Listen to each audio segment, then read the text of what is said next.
and it hits me, oh my gosh, this is that triangle. You know, there's explanation for everything that occurred in the Rendlesham Forest incident that doesn't involve aliens at all. It was completely silent.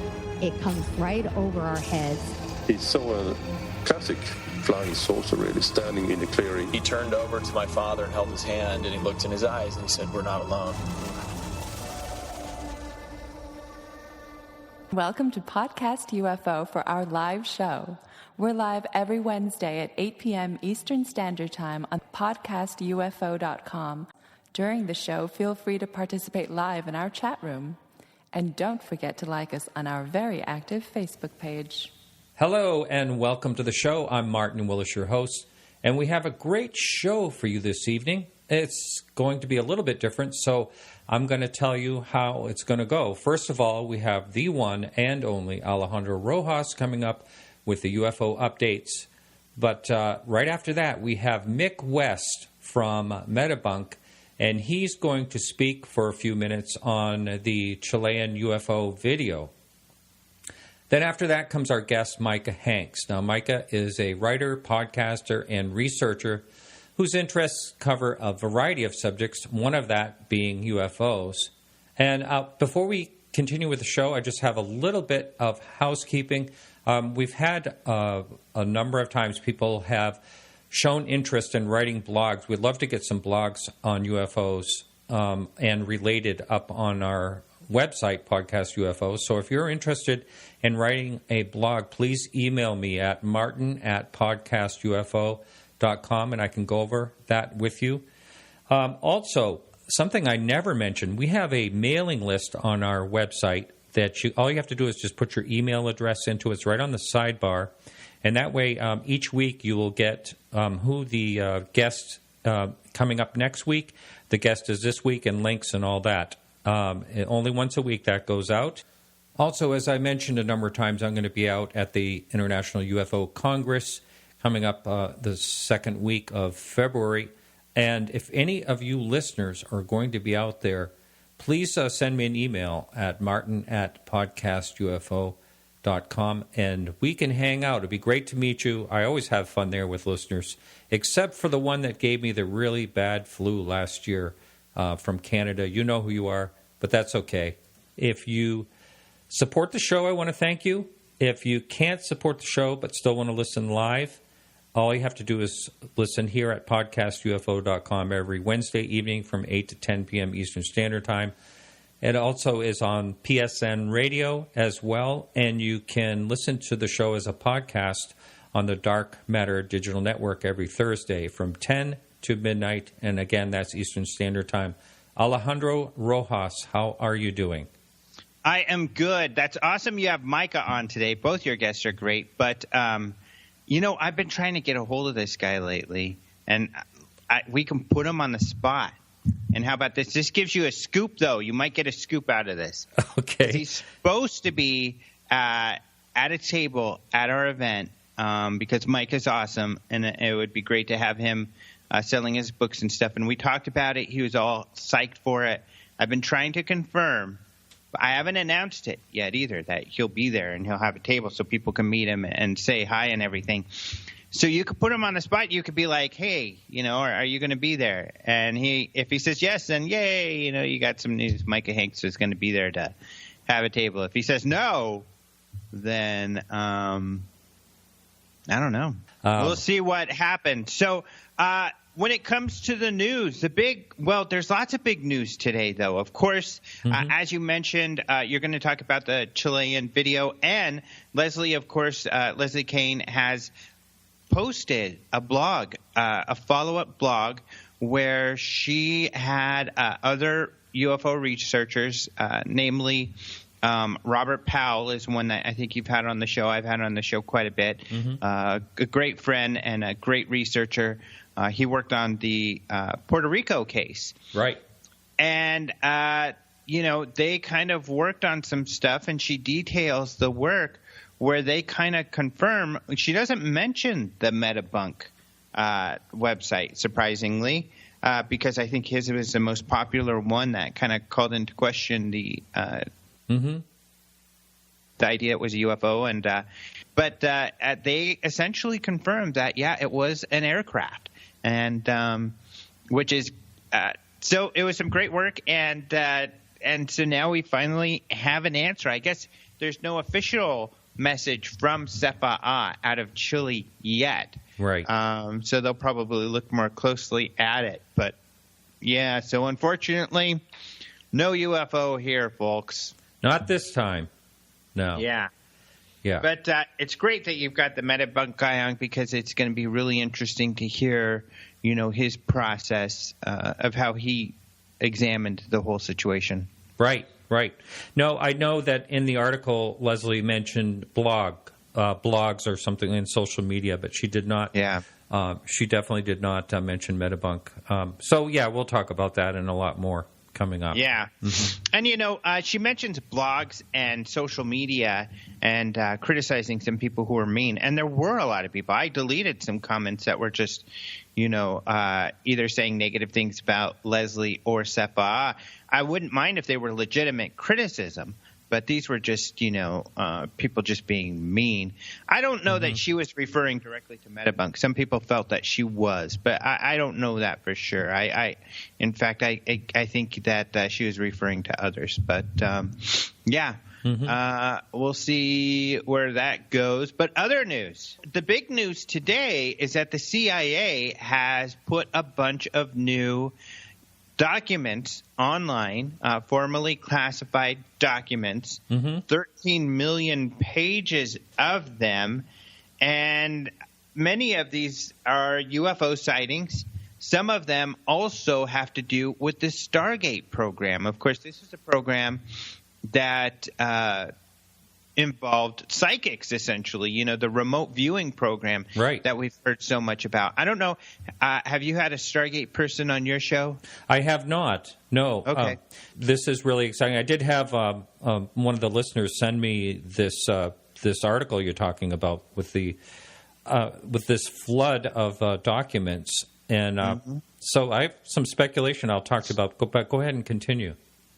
Yeah, so I have had at least one person who was a part of the program. I think the best remote viewer, which is McMonagle, I think is how you say his last name.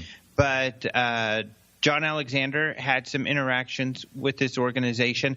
Now, these files are not necessarily new. In fact, something like 99% of them were technically already available. However, they were on a database, these computers that you had to go to the library at the CIA to access. Shepard Johnson, who is a contributor to Open Minds TV, he writes articles occasionally, and he had written an article about this database sometime, I think, last year, with some pictures of it, kind of calling into question, why aren't these available online? Why do I have to come here to the CIA to access things? Well, that's what other people were questioning, including people from a website called Muckrock, which is a company or a website where you post FOIA kind of stuff. It's a group of people who are trying to get FOIA material. So they actually sued the CIA to force them to finally get these files online. And now they are online. So people are going through them. Of course, there's going to be some exciting stuff. They're exciting stories, or people excited about it. But from what I understand, Shepard would know, since he's been through quite a few of these. Most of these sightings are just newspaper clippings, and the Stargate information for them is also information that has been out there. So, in fact, these files have been on these computers and accessible to researchers for decades now. Why would they flood so many? Is it just that it transferred to a different type of situation to have that many come out at once? I mean, I'm just trying to understand the logic, and it's almost like dumping a mass volume of them out there, which would be hard to actually go through. Is this actually searchable too? Are they searchable? Yeah, they're searchable. You can go there and look at them. There's links. I guess earlier today people were saying that because this news had gone out, the website was going down from too much traffic. But I think it's just that they were sued to get these files uploaded. So they uploaded all of them. If they already had them in a digital format, which they most likely did, since they've had these on these computers for 20 years for the public to access, it was probably just a matter of uploading them. So that would explain why they would all be available immediately. And I see. As far as difficulty going through them, I think that it would be much preferable that they all be uploaded at once as opposed to piecemealed like the UK did, because now that they're up there at once, anybody who's researching specific items won't have to wait until the batch related to their what they're studying comes out. Or even worse, and we saw this with the UK, that you get a little bit of information, you write a story or update what you have, and then you get more later and you have to update it again, and you don't get a full story until finally all the files are out. So I think, having the files all up at once is a better situation for researchers, because no doubt with this sort of stuff, there's researchers on just thousands and thousands of different topics who will look at this from many different angles. Oh, well, that's a good point. I never thought of it. It makes total sense. So, yeah, interesting. Yeah, pretty cool. The last story is Forbes. This is kind of neat. Forbes has done at least a 2-part interview with Jan Harzan, the director of MUFON. Yeah, so this is kind of cool, They ask him his opinion on UFOs and Area 51 and stuff like that. And they also asked him in the first interview more about his personal experiences and his personal UFO sighting. So it's just interesting that Forbes, of all places, has kind of highlighted this. And they say it really nicely, just that, in fact, both stories are prefaced with kind of a little comment that even if you or I do not believe everything that Jan does, it's still a very interesting topic, and he has some really interesting things to say. So, wow. Yeah, pretty cool. That is awesome. Well, hey, thanks so much, Alejandro. I appreciate it a lot, as always. Well, it's my pleasure, my friend. Yes. We're going to talk to Mick West right now. Mick West, welcome to the show. How are you doing? Doing good. How are you? Good. And I had you back, I think a couple of years ago on the show to talk about the triangle on the moon that I thought you solved really well. And I'm glad to have you back. Unfortunately, again, it's another puzzle I do believe solved, a sad one indeed. But I do appreciate your work. And before we get started, I just kind of want to go over how events happened on this situation. First of all, the Chilean UFO article came out. I believe it's had well over 1 million views. Right away, it was a viral situation. I had Leslie Kane booked for the show last week, along with Jose Lai from the CEFA, the Chilean agency. So I saw your article. I was reading through a lot of different things, and I saw your article. I spent hours on your article going through, and you can do that with all the information you have there. I woke up the next morning, and I said, I can't do the show. I just felt like it was wrong, and so I contacted Leslie, and I said, I'm not feeling right doing the show. I think you should really, really look into what Mick West is doing on Metabunk. I'm not sure exactly the turn of events or how deeply she looked into it, but she has come out with a conclusion that this is most likely a plane. Unfortunately, as I mentioned just a few minutes ago with Alejandro, or he mentioned it, that you were not mentioned in her article, but I think you have spawned a lot of people looking into this. Yeah, well, it wasn't just me doing it, first of all. Basically, someone tweeted to me, I think the day after the article came out, and asked me if I thought it was a plane leaving a contrail, because my interest is in the contrails and the chemtrail conspiracy theories. I've become a kind of an expert on identifying contrails over the years, and yes, when I saw it, it looked to me like it was a contrail. So I just put up a brief post, saying this looks like a contrail to me, kind of like what do people think. And then it was perhaps the next day or perhaps the same day, somebody else found that there was actually kind of radar coverage for that area. I say kind of because it's this thing called ADS-B, which isn't actually radar. It's GPS coordinates transmitted over the internet. But we had this coverage so you could track down relatively easy which planes were in the area at that time. Mm-hmm. And just over the next few days, it kind of developed from that into a more and more refined explanation of exactly what was going on. I could tell you went through a lot of work explaining everything and doing the diagrams with the coordinates and all that. You did, for just a couple of days' work. A lot of the criticism I hear kicked around is how can an amateur and one day do what scientists and government couldn't do in 2 years. What are your thoughts about that statement? Well, I think part of the thing is that this was kind of an ideal fit for me personally, because this is the type of thing that I've been looking into, this type of case on and off for many years.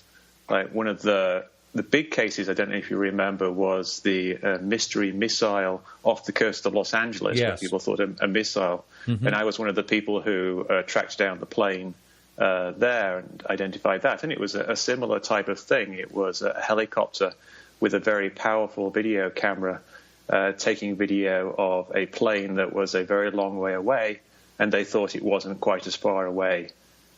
So in a way, it was almost like an identical thing, except with the addition of it being infrared.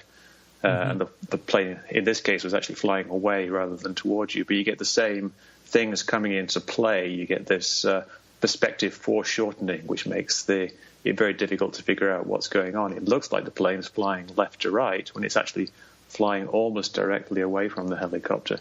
So this is the type of thing I've been doing for a long time, just because of my interest in aviation and contrails and in identifying planes in the air. So it was a good fit for me. And, the experts in Chile, perhaps just didn't have that exact mix of expertise that I had. And it's kind of a random thing. It's not like I'm this big expert on all these subjects. But I just happen to have the knowledge about this type of thing, identifying planes, leaving contrails that are very far away. And they just missed that because they only had this wide but still limited set of experts.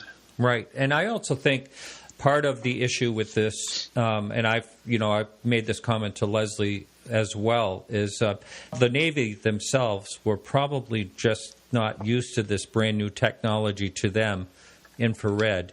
And right, yeah. So go ahead. Yeah, the Navy as a whole, I'm sure, would have. But this was a crew who were testing out a new forward-looking infrared camera, and probably if they tested it out the next day at the same time, they would have seen the same plane taking off. And after they've used it for a while, they would get used to seeing planes taking off in their infrared camera. But as it was the first time, it looked kind of strange to them. Now, just your opinion, do you think this is a black eye for the CFA, or do you just think it's a simple mistake and they should just move on? It's hard not to see it as being a black eye. I mean, it's a 2-year investigation, or at least they've had it for 2 years. I don't know exactly how much investigation they did on it, and they concluded that they know what it isn't, and that they collaborated with lots of experts to try to rule out various possibilities. And one of the ones they ruled out was an airplane, and they said it couldn't be an airplane because there was nothing on the radar, and it didn't respond to being radioed. And then yet, now with the new article that Leslie has put up in Huffington Post, she posted radar pictures that she got from SAFA, which actually showed the plane on the radar. So they actually had the radar data with that plane on it. So the plane was on the radar. So it's kind of strange to think, just trying to figure out exactly what their thought process was. It's almost like they got stuck with this idea that it must be in a certain area. So they only looked in that certain area. Or I think they had, they misjudged the distance. And how can you even tell distance anyway to begin with? I think that's a very difficult thing to address. And that's the thing with planes, like the A340, which is this plane, is quite a large plane. It's 4-engine plane. It's not quite as big as a jumbo jet, but it's still a large plane, so it looks like a smaller plane closer. So if you imagine if you get a plane that's twice as big as a small plane, when it's twice as far away, say it's 100 miles instead of 50 miles, it's going to look exactly the same. Right. So it's quite easy to mistake large planes as being a lot closer than they really are. Right.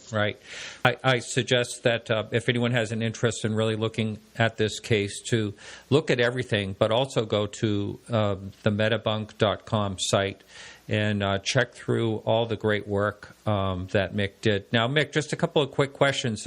First of all, I want to thank you for your good work and hanging in there. I know you and I have been communicating right from the get-go. What made you look into trying to figure these things out to begin with? I've always had an interest in this type of thing, like ghosts and UFOs when I was younger, and more conspiracy-oriented type things now. But still, I've always been interested in UFOs. I used to read 40 Times when I was young, and it's just always been an interest in mine. And I got into debunking and investigating the chemtrail conspiracy theory about 6 or 7 years ago. And then I started my other forum, Metabunk, which just generally looks at this type of thing. And it's just something that I find very interesting because you always learn something new. Like, for example, in this one, I didn't really know that much about... I didn't understand why the trail looked dark, which kind of suggested that the trail was hot. When I knew that contrails are at that altitude were made of ice, and so they look, they should look like light. They should look like they're cold because they actually are cold. And the reason is that it's the sky itself looks like it's extraordinarily cold because it's almost like you're looking out into space because there's nothing there for the infrared camera to get radiation from. So when you have something against a blue sky, even though the contrail itself is very cold, it still looks very hot compared to the sky, and that's why the trail looked hot. And that was something I learned whilst investigating this particular case. Now, the one question someone wanted me to ask you is, why didn't you contact Sefaha before you posted this article? It didn't seem like there was much point, really. It's I figured if I would email them, I would probably have to wait several days before someone got back to me, and the facts speak for themselves. We have the video that has exact GPS coordinates of the helicopter. We know things like the focal length of the cameras involved, and we know where the plane was. And you can just put those two things together in Google Earth, and you can see that the view from the helicopter exactly matches where the plane would be. Now, one last question for you. Do you think there's anything to the UFO phenomena? Not that I know of, but I certainly wouldn't rule it out. I mean, there are things that haven't been explained, but I think this particular case is a very relevant thing to talk about when you talk about things which haven't been explained. There's this notion of things which are verified unknown. Like people say they've gone through all the possible explanations and they've said none of these can be possible, so it must be something else. Implying some secret technology or aliens. But if you look at this case, here's a case which was touted as being a verified unknown by a very comprehensive investigation, and yet it turns out that it wasn't. So I think that kind of perhaps puts a little bit of doubt into the many other cases which people say have been verified unknown. But like I say, I wouldn't rule it out. Yeah. I personally have had a sighting that I just can't figure out how it would ever be explained in any way, and that's really what sparked my interest in this. And I know a number of other people have, and of course we could go into that. Perhaps I'll have you back on the show and we could talk about different cases. I don't want to say a debate, but something similar to that. We could have that type of conversation. All good. I really appreciate your hard work, and well, like I said, I'd like to have you back on, and we'll have a longer discussion. Sounds good. All right, thanks. So hang in, everyone. We'll be right back after this quick music break with Micah Hanks.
So, Micah Hanks, welcome to the show. So good to be back, Martin. It's been, coming up on 4 years, I think. Something like that. Now, I do have to say to the listener out there, unfortunately, we are not live. We tried to go live. The stream wasn't working, and so someone in the message board looked into the PSN radio site, and right at the very top it said no live shows today. And I was not alerted. You know what this means? This means that I'm probably going to be looking for another radio station because I got to do my show live. These people were waiting in the chat room, and I feel like they missed out. So because of that, I'm going to make this entire show for any listener to listen to it, both members and non-members. You know, one of the things I have here, I encourage people to listen to the show live so they get to listen to the whole show. Well, I believe it's not fair to them, so I want anyone to be able to listen to the whole show. And thank you, Micah. We just been wasting quite a bit of time trying to get this thing going. Thank you for waiting. Well, let me just say that I have this expression I've used ever since childhood. If you're enjoying yourself, it's time well wasted. And so, you know, we've had a good time catching up and everything, so it's no problem on my end. That's right. And so we talked briefly while we were trying to straighten things out. You know, and the part you missed was the part of when the debunker Mick West came on and talked about the Chilean UFO. Had you looked into that video at all? You know, to, I guess, a superficial degree. I had certainly looked at the video. I was intrigued by it, but I have to say, to me, nothing about that video, and maybe this was almost more of like a visceral kind of response on my part, but to me, nothing about that video overtly said, well, this is some truly extraordinary kind of UAP. I have seen some very interesting videos over the years, as I'm sure you have also. And these days, it's increasingly becoming the case that more and more we can't differentiate between some of the really good ones and some of the really bad ones, i.e. the misleading computer-generated kinds of videos and things like that, which is why I spend less time, I guess, these days looking at videos in general. But I did get excited about the fact that, you know, a government agency, not our own government, but at least one of the world's governments, had been involved in the acquisition of footage. When I looked at it, again, it left an awful lot to be desired. And my first inclination had been that perhaps there was a prosaic explanation and that at that distance, despite the heat signature, that what we were looking at probably was not something extraordinary. And it may have been more an illusion based on the direction the thing had been flying. Yeah, that's basically what it boiled down to. You know, and, well, it's too bad, but, you know, we just, at this point, we just move on. You know, I mean, there's plenty of things that are happening that are still very, very mysterious and, you know, can't be explained so easily as this. Although I shouldn't say this was explained easily. It did take some time, but once it got out, it kind of, you know, and I hate to say this, but it kind of reminds me in a way, I'll say in the way of the situation of the Roswell slides. It got out there, and everybody did their work, and they figured out what it was, you know, right away, that was a mummy, and that, you know, unfortunately these things happen. And all you can really do is move on. Yeah, that's true. You know, Martin, as many listeners who are familiar with my work, I mean, they'll know that over the years I have become more skeptical. And I think a lot of people kind of have maybe, I don't know about misgivings about that, but I think that some of them wonder exactly, well, what turned you to the dark side? For me, it's not a matter of, you know, one being good and one being bad. I mean, if you show me good evidence, I'm very much, you know, willing to be in every way a believer as well.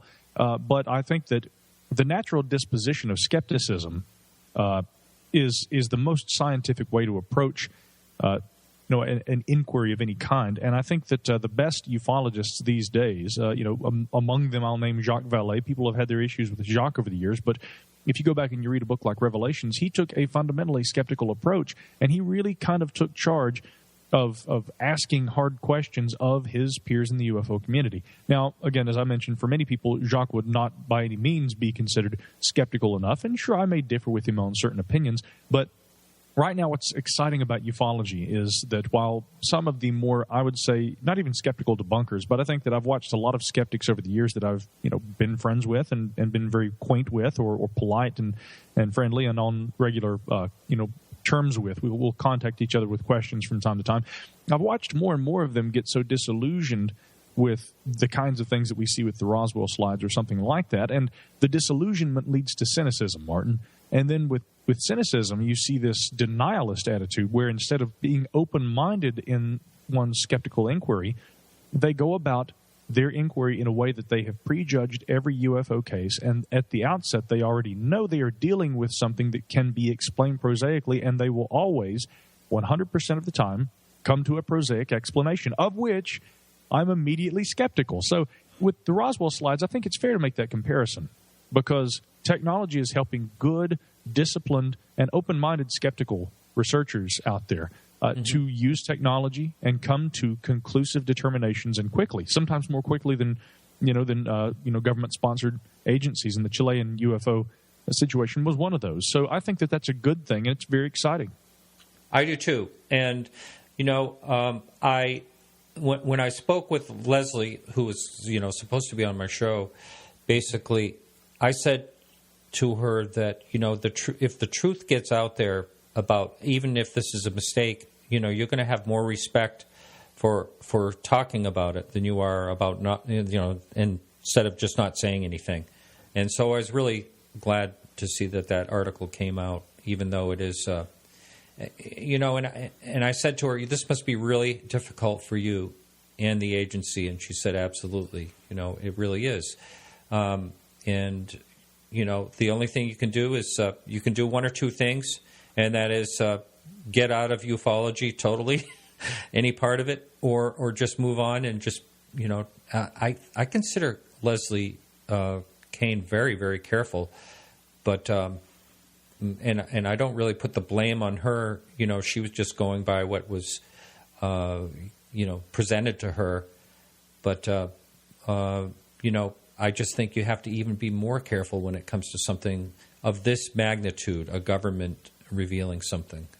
Well, certainly. We've all been in this situation, though, I think. I can certainly sympathize with Leslie Kane, wonderful researcher. But again, disciplined though she is a journalist. And so in her defense, I would say that she has to rely on scientific and technical details that are given to her by other agencies and organizations. And if somebody else debates that, or even goes so far as to debunk something, I don't necessarily fault her for relying on the technical expertise of others, if indeed that is the determination that she came to, which it sounds like to me. And so, I would absolutely stand behind someone like Leslie, who, doing her job, which is as a journalist, she is trying to be an advocate for openness, transparency, open-minded skepticism, and she's not going to be someone who is going to be defiant if she's presented with an alternative hypothesis as to any given case, this one included. She knows that if she is given good evidence to the contrary of a position she holds, that she will accept the position based on the evidence, which, to my knowledge, again, she's done. So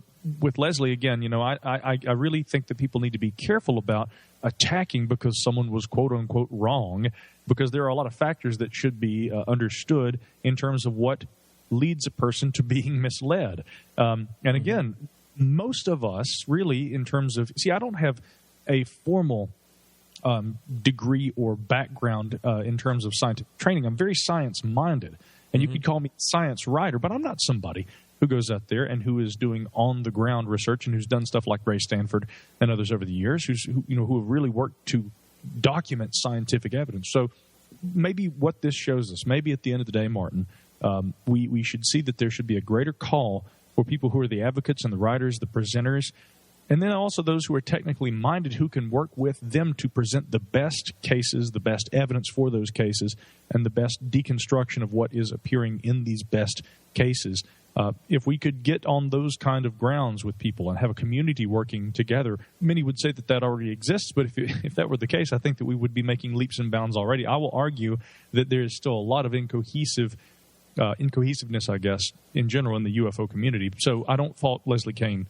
I just think that, again, this is one of those instances, and many of us have been there before. That's right. And I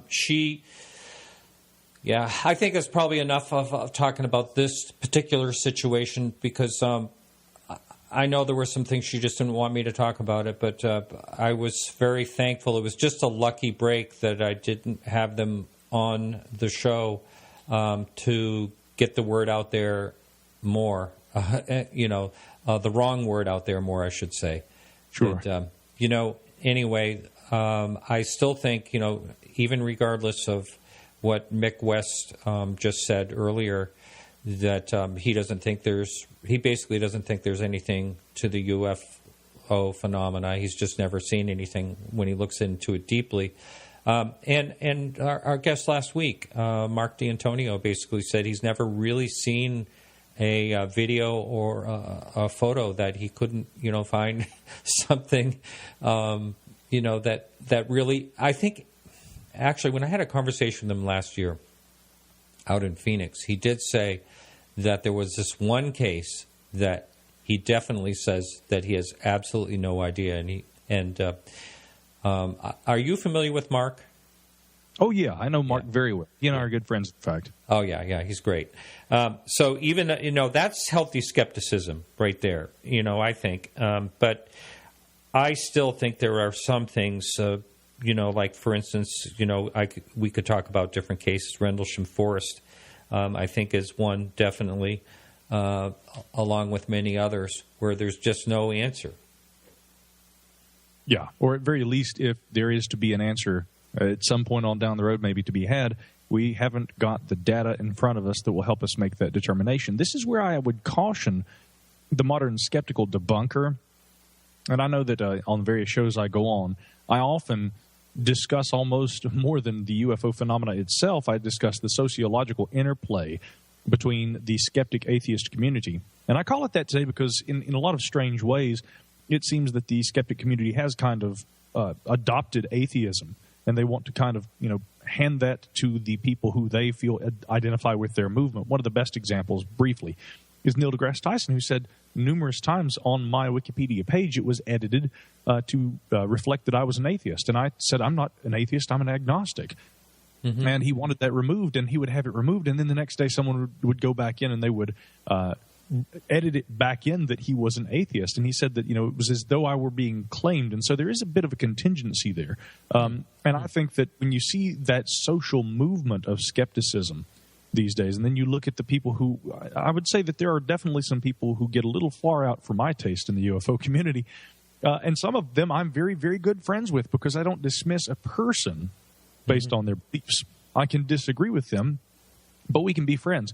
Somewhere in between those extremes, though, Martin, there is, as you say, that healthy skepticism that people like Mark D'Antonio and others, and I also try to advocate. And so when I talk a lot about the sociological interplays, I hope that there's a lesson to be learned. And what I have learned, I can tell you this, sure, I have had the same problem that Mark and others have, described there, where I have not seen myself, I haven't had exposure to something that said to me, okay, I can no longer deny that there is a phenomena. But see, I don't deny that there may be a phenomena anyway, because I know that although, of course, we know that eyewitness reports and things like this can be perennially easy to misjudge based on erroneous information or a person's own misperception of what they may have been looking at. If we base all of our facts on that potential for misperception, then we may not be doing any better. I understand the fallacy of human perception, but I also understand that with the wealth of data, there are certain consistencies that emerge. A great example include the large triangular-shaped, the delta or triangle-shaped aircraft. These large, some people call them TR-3Bs and things like this.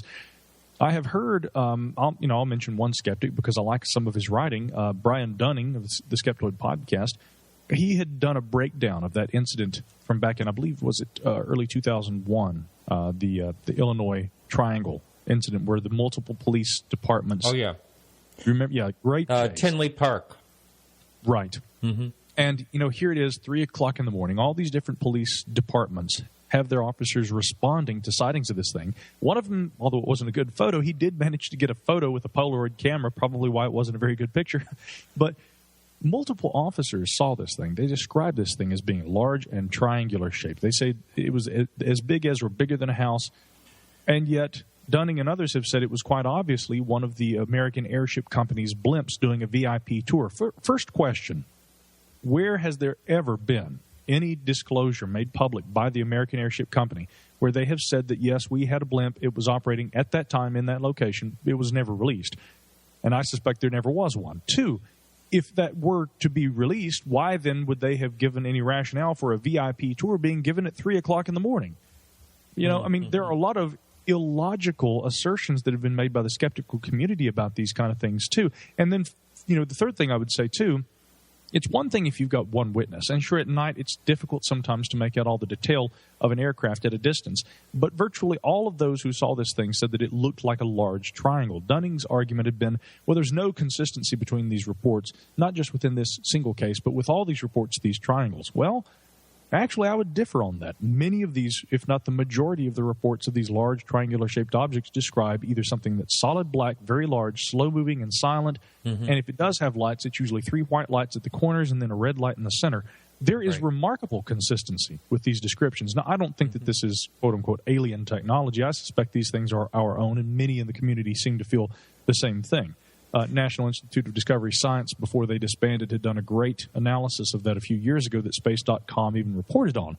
So to me, again, we can get so skeptical, and we have to offer such prosaic explanations that sometimes those skeptical assertions make less sense than the fact that maybe people are seeing something that we here on the civilian level just don't have enough information about yet to make that complete determination. And that's the caution I would give to the modern skeptic. Don't think you know so well that you know all, because as sure as you say you do, you will be proven that you don't. And it may be a hard fall. Yeah, that's right. Now, as far as these triangles go, I'm on the fence about them. And it's only because of the early sightings, the earlier sightings. Like, for instance, Lee Spiegel had that triangle, the big, huge triangle, come over him in front of all these police officers down in the south, and the beam of light came down.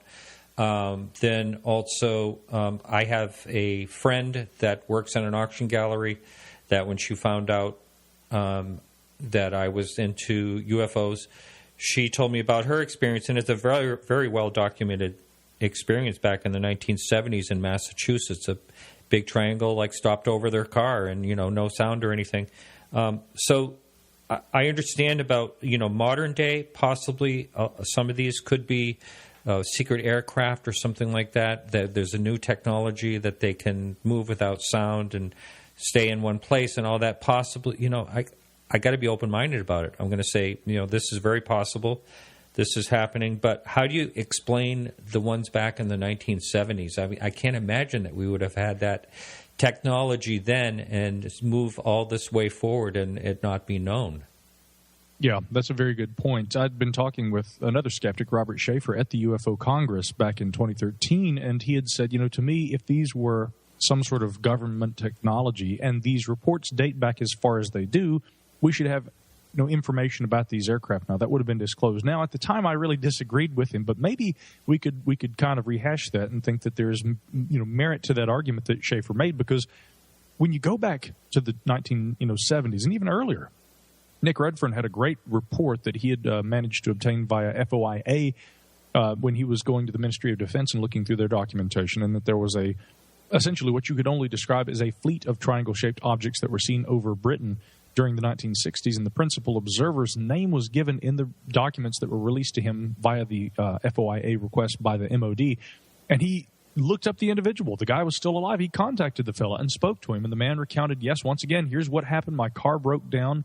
So right off the bat, we might note that there was this apparent vehicular interference, which is a common trope, I think, that we find in a lot of UFO cases over the years. And this man said that while his car was broken down at night, he gets out there on the moor and he sees these aircraft, and that one in particular had been flying at lower altitude, and it zooms up and joins what appears to be a fleet, and that they took off, and that they were all triangular shaped. Now, if we have had, we being, the U.S. government or anybody else, if we've had a technology like that since the 1960s, and that's been kept from the public, it is indeed very strange that we don't know about that yet, and that there haven't been any meanderings or whisperings that have trickled down over the years, and that we have had, again, either a leak of information, and in this age of WikiLeaks, that makes it all the more implausible to me.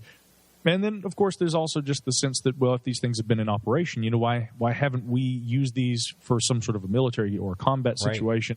Right. Why don't people know more about this? So it is perplexing at times to try and understand exactly what we're dealing with. Are the early reports really representative of some of the aircraft that we have seen more recently?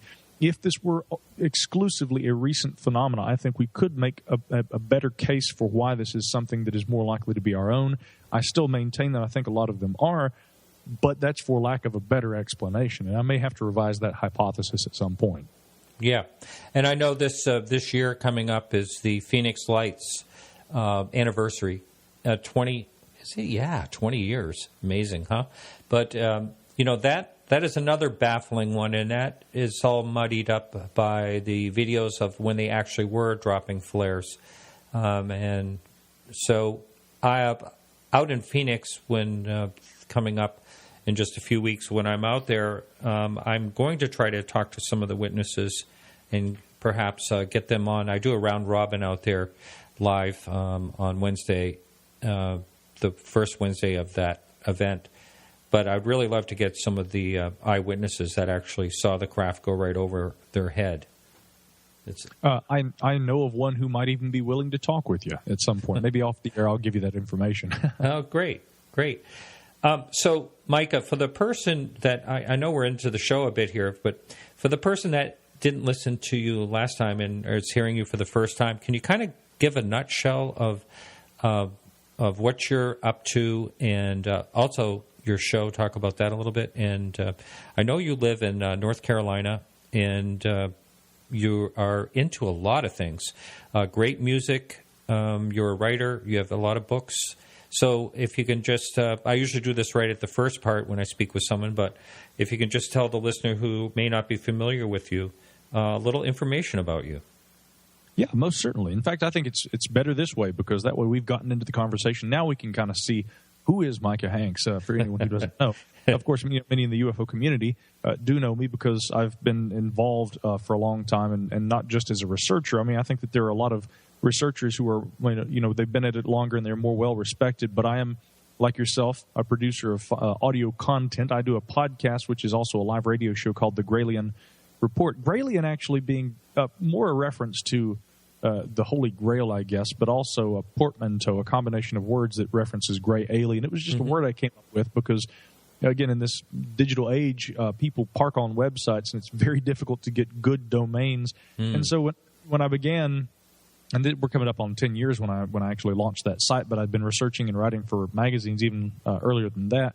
I had to come up with a distinctive sounding word, and so that was what that was, the Chilean Report. And then about 6 years ago, I decided to make the site that I have for that, rather than being a podcast, I decided for that to become the home of the podcast, and here we are. And that's really one of the biggest contributions I think I've made, is to try and be someone who provides skeptical but also open-minded commentary on these subjects every week. And so GraylianReport.com is the website for that. But again, in addition to the show hosting side of things, I also have written books myself. I've written 2 that deal with UAP.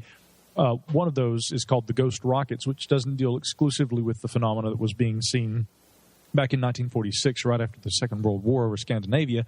It begins there, but it takes us on this chronology, forward into the future and up to the present day, in which we examine drone technologies and reports over the years that sound remarkably similar to some of our modern UAVs, but which could not, or at least as far as we know, should not have existed decades ago, kind of like the triangles that we're talking about. And there are some perplexing cases that we look at in there. I even spent some time talking about the TWA Flight 800 crash and some of those kind of things, and the insinuations over the years that have been made that involve, a missile or some sort of a shoulder-mounted projectile being launched and taking down that craft. And fundamentally, I thought I'd go into that investigation debunking the missile theory as it relates to that plane.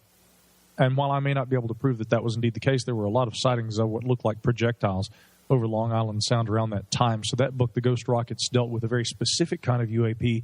My other book on UAP is called The UFO Singularity, which, although it deals some with UFOs, the principal idea with that book was trying to think in a broad-minded way about really how extraterrestrial life might contact us, or whether or not we would ever meet truly extraterrestrial technologies, or whether or not there would need to be extraterrestrial technologies to account for mysterious phenomena in our presence. And I look at this through the auspices of trying to understand what we would call technological singularity, which Ray Kurzweil, Benjamin Goertzel, PhD, who I interviewed for the book, a number of people addressed. So that book really, to me, was more about artificial intelligence. My publishers, of course, said, can you tie that in with UFOs? And I said, well, in 150 different ways. And although it's been largely well received, to my dismay, there have been some skeptics that have looked at the book. They didn't understand that this book was more about the AI side of things and not so much just about UFOs, although it certainly spends a lot of time talking about that. And they've come to conclusions that, well, Hanks believes that aliens are time travelers from the future, which that's not really what I'm trying to say in that book, but I guess that does go over some people's heads.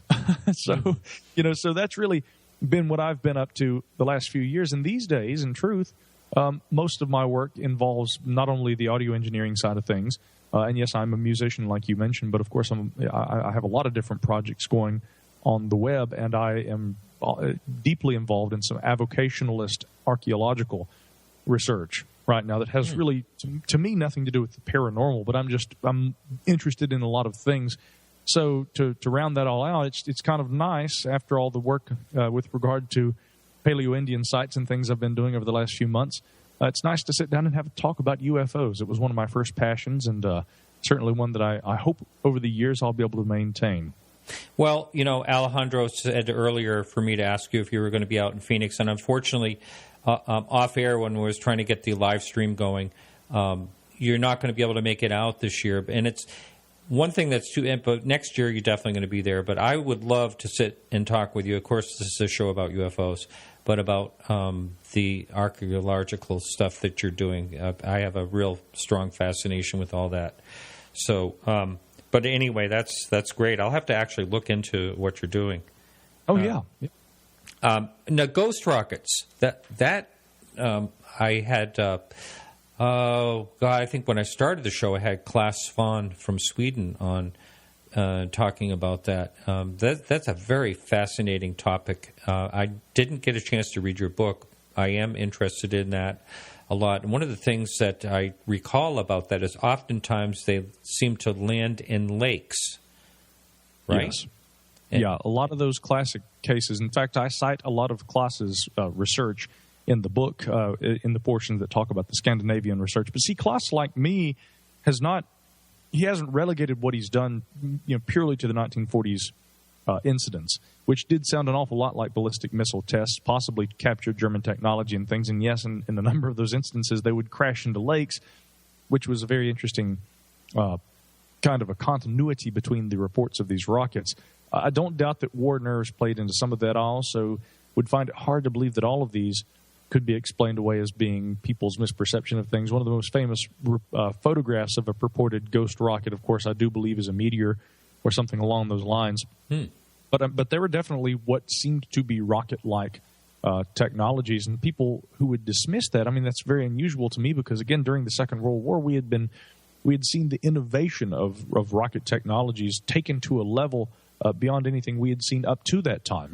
Not just Wernher von Braun, but of course he had worked under even much earlier. Actually, it was now his name's slipping my mind, and I've written about him so many times because he, of course, Hermann Oberth. There he is. Hermann Oberth not only was really the father of modern rocketry, but he had later taken an interest in UFOs. So it seems that both of these gentlemen had been very interested in aviation technologies and had a fairly broad mind about that. But, because of the work that they did, and in truth, Oberth had said himself at one point, and I'm paraphrasing, but that I built these or designed these rockets with the hope that they would carry men to the stars, and instead they came back down. Yeah, I remember hearing that one. Yeah. Yeah, it was really unfortunate, of course, but when there is a war, this is what generally the focus of technology leads us to. Mm-hmm. But that also moved that technology forward to an extent, and the notion that people would say that there couldn't have been rockets that were being actually seen over Scandinavia in 1946 seems extremely strange in lieu of all that. I definitely think that some of these things were legitimate. The official determination, this being historically the first UFO study group, as Claes has no doubt talked about, so we won't go too deep into this, but this was the first government investigation into something unexplained as it relates to aerial phenomena. Their determination at the time was that they couldn't prove that this had been something and that there was a source for this phenomena. But years later, people who had sat on that panel had said that the Swedish government definitely believed that there was some kind of technology behind these, and that this was not just some sort of a mass hysteria or some kind of a war nerves, something like that. That there was indeed a tangible phenomena behind some of these reports. Mm-hmm. Now, as far as I know, I may be totally wrong about this, but what I did remember about the post-war, or actually at the very end of the war, they found out the technology of these rockets that the Germans had only had about a 200-mile range. Am I getting that wrong? That sounds about right. I think that, for instance, Hitler had hoped to try and design technologies that could carry weapons at high altitude, and they could use these to attack the U.S. mainland. And there had maybe been some prototypes, and of course we all know about the Horton brothers flying wing, some of those things. And even some of the earlier technologies that were more experimental that involved a Victor Schauberger and some of these types of individuals with vortex technologies and things. And so some have insinuated that there was far more, we might say far more esoteric concepts and designs that were being worked on by the Germans during the Second World War. But yeah, as far as the effectiveness of these rockets, early rockets that worked almost like a guided missile, but again, despite being able to be radio controlled and things like this, they were primitive for in the bigger picture by comparison, they were state of the art at that time. So yeah, they may have had very distinct limitations on their scope and range. Mm-hmm, mm-hmm. Now, there's some questions I mentioned to you that came in on our forum for you, and one of the questions made me think of another question, so I'll ask you right after that. But sure. Do you personally believe that non-terrestrial beings have visited the Earth in some kind of vehicle capable of space travel? That is a great question for me, because it's a difficult one for me to answer.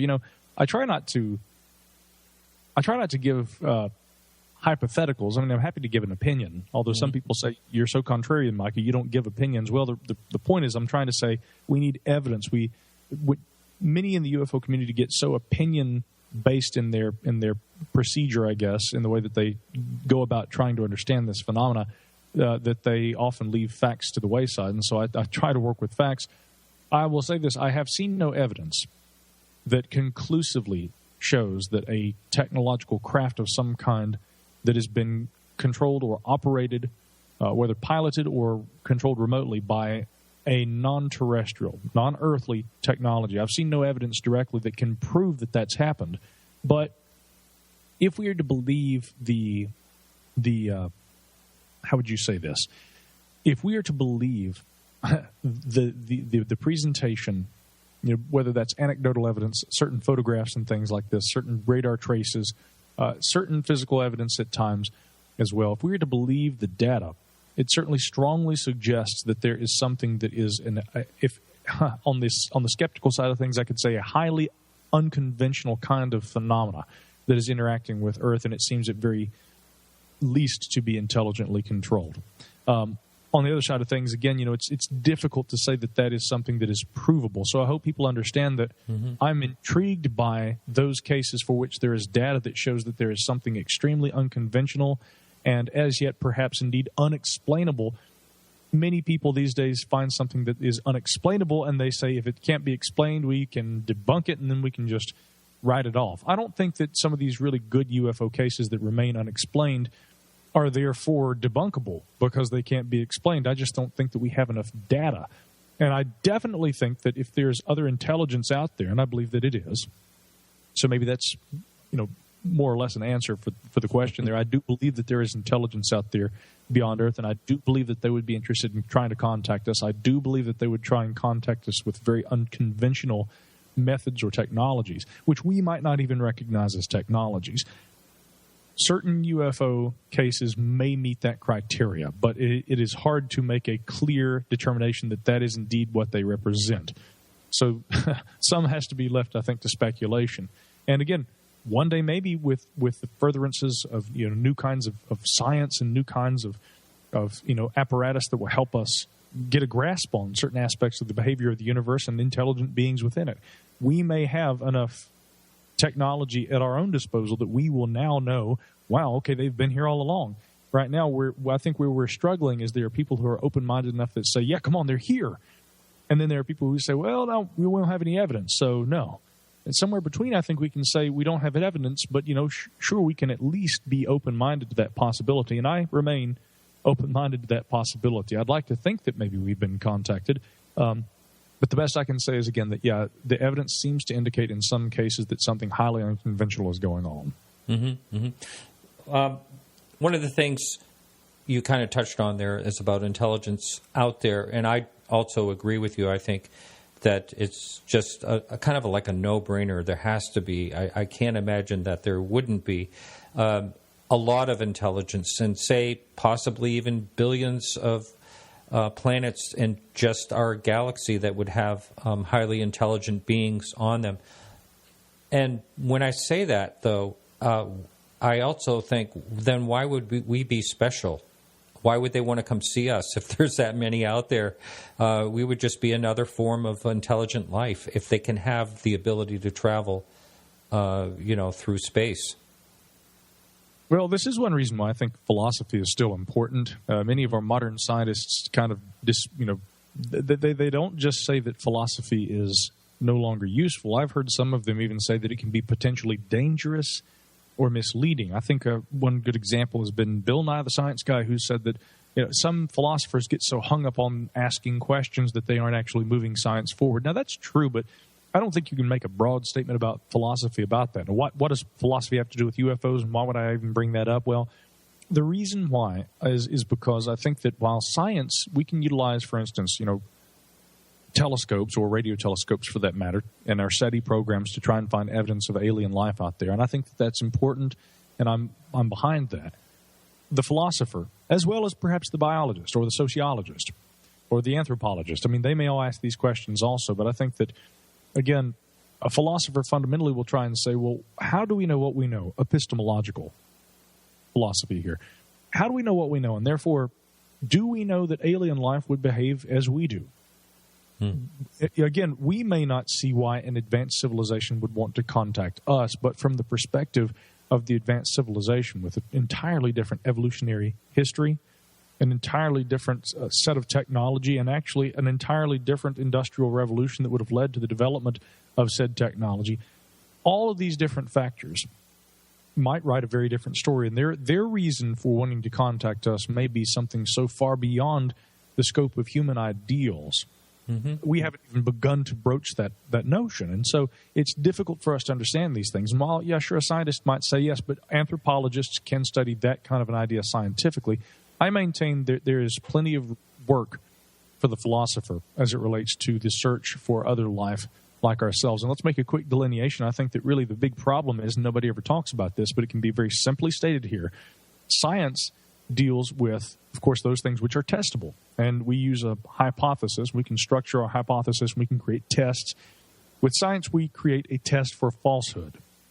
Mm-hmm. And if something can be disproven, well, that's science. But if we find that something can't be disproven, we may be moving toward the establishment of a new law or theory. Whereas with philosophy, there is still a logical process applied to the way in which we go about inquiry, but we don't necessarily have to have a test for falsehood, in which case the philosopher will ask questions that the scientists probably will not. And this is, I think, where the big breakdown between the two exists. I see Stephen Hawking. Many would say he's very philosophical. I think he would, hate to hear that. But I also hear Stephen Hawking saying things like, well, if UFOs were visiting Earth, why would they only visit cranks and weirdos? Right. They would make their presence known. But he's not asking the fundamental philosophical questions of, well, first of all, how do we know who they would make their presence known to? And furthermore, how can you make the assertion that only cranks and weirdos are the people that the so-called UFO occupants have shown themselves to? So I've taken extreme issue with the attitudes that many in the science community have taken toward UFOs today.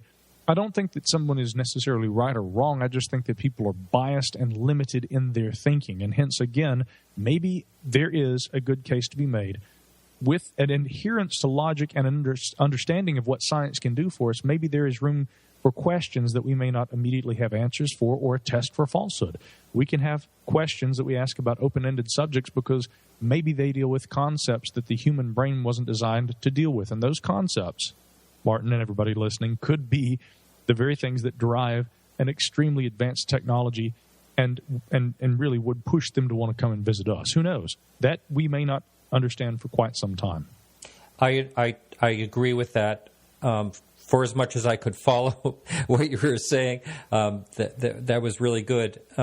and because oftentimes I've also mentioned that, we will think in the terms that we know, and we place that upon so many different things when it comes to possible intelligence out there.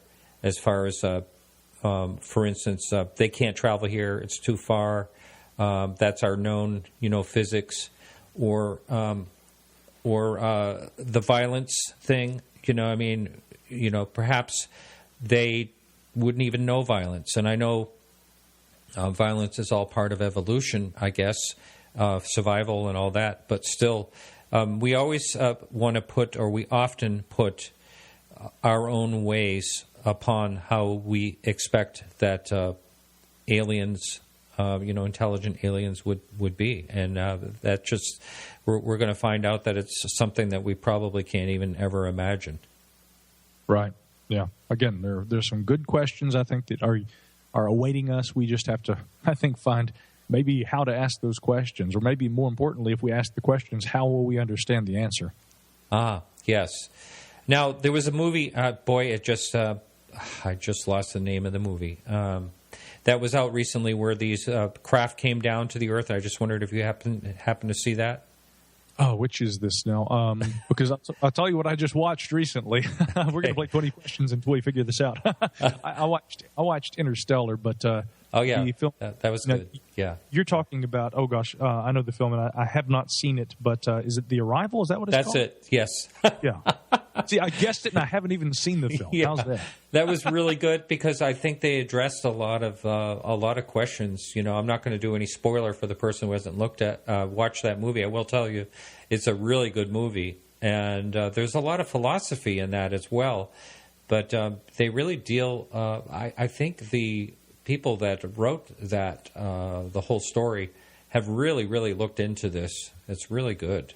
Really good show. So I hope you get a chance to see that. Now, I'm going to throw another one of these questions at you. Do you think the Socorro incident has sufficient evidence to support the conclusion of non-terrestrial visitation? Back to that. I would fundamentally say no. The Socorro incident, however, is one that's very interesting to me. And the reason I would say no, there is the skeptical idea that, and I'll just say at the outset, I don't know that I agree with this, but so I'm going to tell you about it, and then we'll look at it.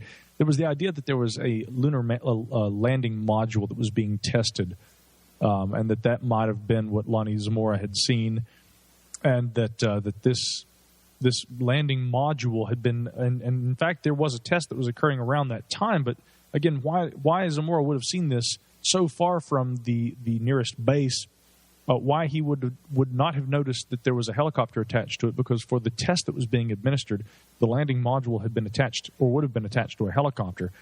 The skeptics would say that, and actually a couple of them have over the years, that, well, of course, we know that there was a test going on with the lunar landing module. It would have looked at least a little bit like what the Socorro incident, of course, famously depicts, this egg-shaped thing with the little leggings that, or the tripods upon which it landed, whatever you want to call those legs, the landing appendages.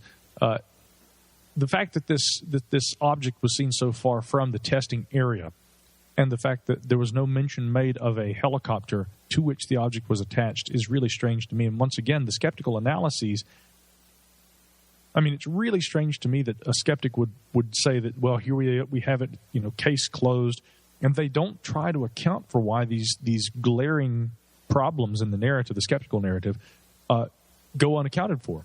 It's kind of like what I would call, Martin, selective skepticism, in which if we think that if it fits the criteria of the narrative we want to push well enough, it's not so much about telling the truth, it's about just feeling like we're right. And so I do think that a lot of modern skeptics want to say that we're right. Now, the Blue Book, of course, Project Blue Book was investigating this at the time.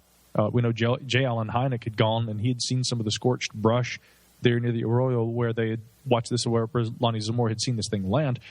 I do think that there are some things we should take into consideration about this, because why would people insinuate alien contact with regard to the Socorro incident? Well, when Zamora, of course, he'd gone up that hill, he said he had to try a few times to get his car up there. And he gets up to the top of the hill, and he sees in the distance the aircraft was sitting there. He didn't maybe realize it was an aircraft at the time. I think according to the interview that had been conducted with him, it was believed at the time Zamora had said he had thought that there was a car or something that had crashed. He thought that maybe some teenagers had wrecked a car, and he saw a couple of individuals. I don't think this was in the actual narrative, but I seem to recall, and maybe you can clarify this for me, I seem to recall Lonnie motioning to him, and that one of the beings he said that they seemed like they were startled by the fact that he had seen them. Yes. But I seem to recall one of them waving at him. No, I don't believe so. I believe they saw him and they went right up the ladder, according to, they were, like you said, they looked shocked and went right up the ladder. Now, he noticed next to this creosote bush that they were a certain height, which ends up being the height of about a 10-year-old child or something. So, right. I think that's one of those cases, really good cases out there, I think. What's great, the way that he described the thing nearly hitting the TNT shed, and it takes off. And there were other people who later had said that they had seen something they thought looked like a balloon or something.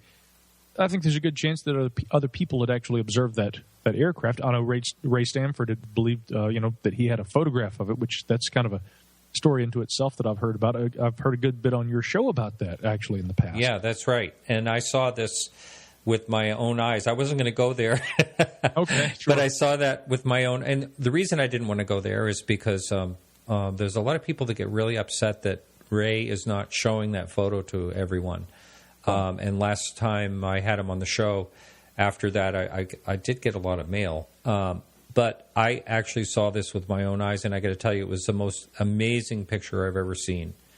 So I hope that will go public, and if it does, I will be the first to let everyone know. Oh, wow.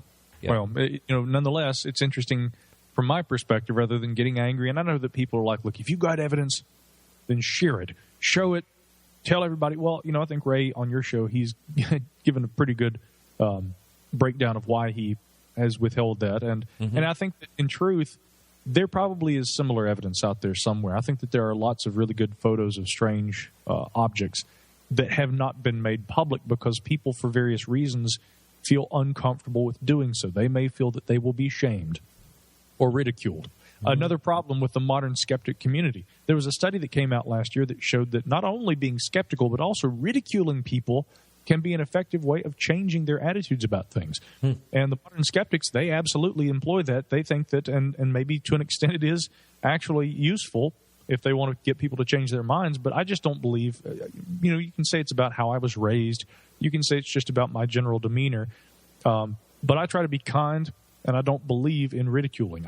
I may disagree with you, but I'm not going to enter a discussion with the premise that I've got to debate you in a cynical way and be snarky and ridicule you. And I know that many people out there are afraid that if they even broach the subject of UFOs, they will be ridiculed. And the reason why is because you can go and look at any skeptic forum, no matter what you do, what you say. If you make any claim that falls outside the very ideological and dogmatic perspective of the modern skeptic atheist movement, again, I'm saying this as a skeptic, guys, those of you out there who want to listen, I mean, if all you have to do is go on those forums and you will see the kind of snark and ridicule I'm talking about. So it's no wonder that some people would sit on evidence and they don't want to come forward with it. We have to create, I think we have to create an environment that is open and warm and conducive to conversation, and an environment that people can feel that they are safe to come into, especially for those who are not necessarily involved, skeptically, belief-oriented or otherwise,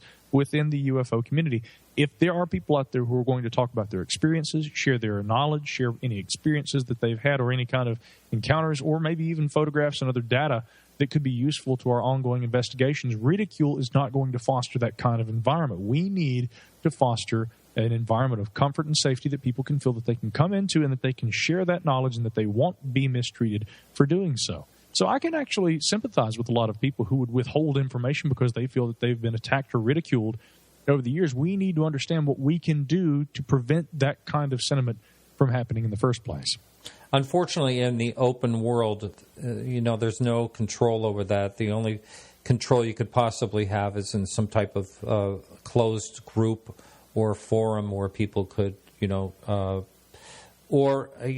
actually in person almost like group therapy. I hate to say it like that, but if there could be like a group of people that can talk about it in a safe place, I think that's the only way something like that would work. Another question for you, I think it's a pretty good question. Another person asked this on the forum. Do you think there will be do you think there will be a future technology that will detect the existence of life outside our planet that would satisfy the scientific community as definitive proof? Yes, I do. That's a very interesting question. If humanity continues on unencumbered, if the great cosmic cataclysm doesn't occur, if we aren't wiped out, if we don't blow ourselves up, we don't blow ourselves up, if we don't succumb to a mystery virus that moves quickly and that is untreatable, if we don't become zombies, there's a reason why FEMA conducts these kinds of training exercises. We've managed to do so for the last hundreds of thousands of years. So if humanity, as we've evolved and continue to evolve, if we move forward unencumbered, I do think that what eventually is inevitable, it may be further away from today than many advocates would like for us to think, but eventually I think that artificial intelligence will be a creation. This is why when I wrote the book, The UFO Singularity, it had to do with two things. What will artificial intelligence, once we create it, what will it be able to tell us about the nature of space-time and the cosmos?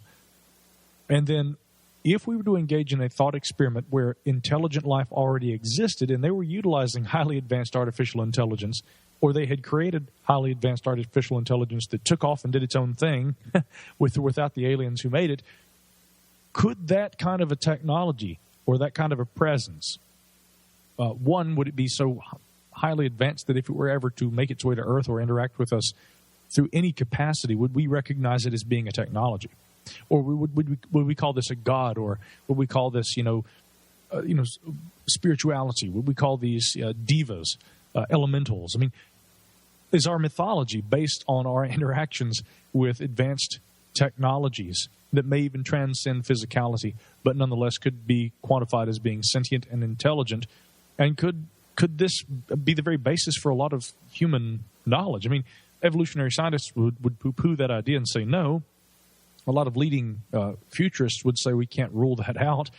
And I think that the inevitability that it will come to fruition probably within the next few decades, that artificial intelligence will begin to be created and perhaps take off. And will it work with us or against us? We don't know. But I think that in likelihood there will be, maybe as we're coming close to the verge, coming up on that point, I think, and this is something I said in the UFO Singularity, that there will be technologies like that will probably help us make determinations about space and perhaps life out there that, yes, scientists won't be able to deny, because that technology that we will have at our disposal will do a better job than humans today are capable of, organically speaking. Now, I also think, though, that we have to look at that the other way, which is the other half of what I look at in the UFO Singularity. How likely is it that the quote-unquote aliens that we would have contact with would indeed be aliens? I think it's more likely that if the singularity idea, the idea of artificial intelligence, perhaps also the idea of cyborg technologies and a species or biology in general merging with the technology that it creates, I think all of these things have to be taken into consideration very seriously as we try to understand the methods and modes by which we may eventually be contacted by an intelligence. Break that down simply and just say Transformers. In the Transformers films, our first, and this is really kind of a funny thing, that's where it began for me. I thought, wow, think about the benefits of being a robot that travels through space. You don't have biology to worry about. So hypothetically, as long as you're well oiled and maintained, you as a robot could travel through space. The effects of time dilation and things like this, on age and whatnot, it might not directly affect you. These kinds of things are going to allow you to be able to travel through space more carefully or easily, and you aren't going to suffer atrophy and things like a biological organism would. And I thought it seems to make sense that as silly as the Transformer films are, I mean, as far as just being entertainment, I mean, it kind of made sense to me. I was like, wow, maybe we should be looking for intelligent life that isn't life at all, but rather something constructed by life. And And that is exactly what I think, in a kind of backwards way, a lot of singularitarians, or people who study the idea of artificial intelligence, its creation, and what role it will play on Earth. I mean, looking at that from the other perspective, if aliens are out there and if they're anything like us and if they're indeed more advanced than us, the UFOs and them piloting these things around may not be what we should be looking for. We should be looking for the maybe not entirely automatons, I guess, but at very least synthetic representations of the extraterrestrial life that might be capable of coming here more easily. That would be a more likely explanation for certain UFOs. So not alien time travelers from the future, but again, in likelihood, something similar to what we as humankind are probably going to be creating in the coming decades. So, yeah, I do think that in likelihood, as we get to that point when we create these things, we will probably not only, and this is, I don't want to give too much away, but at the end of the book, I essentially say this. We may finally see, for what it is, the phenomena we've been studying, but it may take getting to that point ourselves where we create technologies that help us see what we've been looking for. And then we will find, yes, that we are not alone. And whether they're out there or right here in our midst, yeah, that technology will probably prove to the satisfaction of many scientists that, yeah, this Earth is not alone. It's not a lonely island in this universe, and that there's other life out there, or at very least other intelligence similar to our own. Really good. Well, we look at what we've done. Again, I go back to that, but we've sent out a probe to Mars. And that's kind of how we get there first. And I don't think there's, I would think that there's possibly probes being sent out from intelligence all over the place, as a possibility. Just along the lines with that's how we, that's the easiest and safest way not to involve, human life or, beings as whatever they are. That's all possible. There was a follow-up question on the last one, and that is if there was science that was in the future that could find out that there is intelligence out there, do you think that they would be influenced by governments not to disclose it to the public? Also a very good question. I think that the problem that we face with regard to technology is that if there's anything that's significantly advanced enough, it is going to be of interest to the military. And I can't speak for Earth, in the year 2112, but I can speak for Earth in the year 2017, and I can certainly tell you that the Earth today, the way that our society is built, the way that looking at not just the United States or Russia or England or China, looking at the big picture in large part, although technology is already becoming more and more a part of how we conduct, if not warfare, the hacking and the cyber espionage and things like this.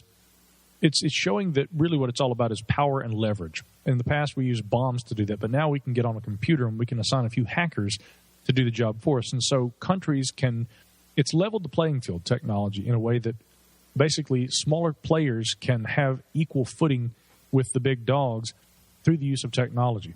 So in the coming years, I don't know how this is going to change, but again, I think that, if it is something that can be utilized and technology is at the forefront of that, it is going to be something that will be of interest to the military.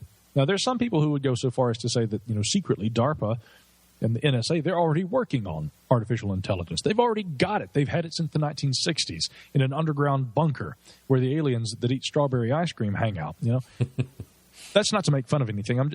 For all you or I know, that may actually be the case. But yeah, we have to look at this and say that realistically, if it is at the forefront of knowledge and technology and advancement, it is going to be something that the military will be interested in. So I've often thought, when we talk about something like a singularity, technological or otherwise, if any technology is going to spur that on, in likelihood, it's probably going to have something with roots in military technologies, which would be really weird because, again, when we talk about technological singularity and the idea that artificial intelligence might eventually spring to life and be in our midst, and that aspects of reality as we know it would change vastly due to a more intelligent intelligence in our midst, even of our own creation, nonetheless something that may be capable of superseding our own levels of knowledge. And perhaps, unlike us, we have to evolve in order to hone our adaptive skills. A self-replicating AI could maybe just recreate itself and then improve upon every next generation. And that kind of generational growth could occur, overnight for all we know, in which we have this intelligence explosion where something could become so far beyond what we know that we may not even be able to perceive it. It's like, where did the AI go, guys, that was here yesterday? And it's taken off and it's already out there, and we would perceive it in our midst already as aliens. I don't know. These are all hypotheticals. But I think that, again, it would probably begin with the military. And how weird would it be, here's a question, if indeed military agencies covertly or in clandestine fashion were developing things like this, and then all of a sudden we all walk out there one day and there are robots all over the place, or our computers are talking to us, or we are surrounded by extremely strange phenomena that we cannot understand, and everybody's like, wow, it's the rapture, we don't know what's going on, something's going on, Nostradamus was right, who knows, when in fact it's a secret technology that becomes so advanced on its own that it can no longer be withheld. So I've wondered sometimes if the truth about AI and the singularity might not surprise us in a way, because it may be developed initially under wraps. So to answer the question, I certainly think that there are certain aspects of what we're discussing here, a technology that would prove that alien life exists, or something that would maybe blur the lines between what we call human technology and alien, and that may surprise us at some point. Military action could play a role in that. Right. Yeah, the whole future of AI, and I think we will have this intelligence among us in just a matter of, just a few short decades, the way we are advancing technologically. What do you think about Elon Musk's fears, his trepidations regarding the onset of artificial intelligence?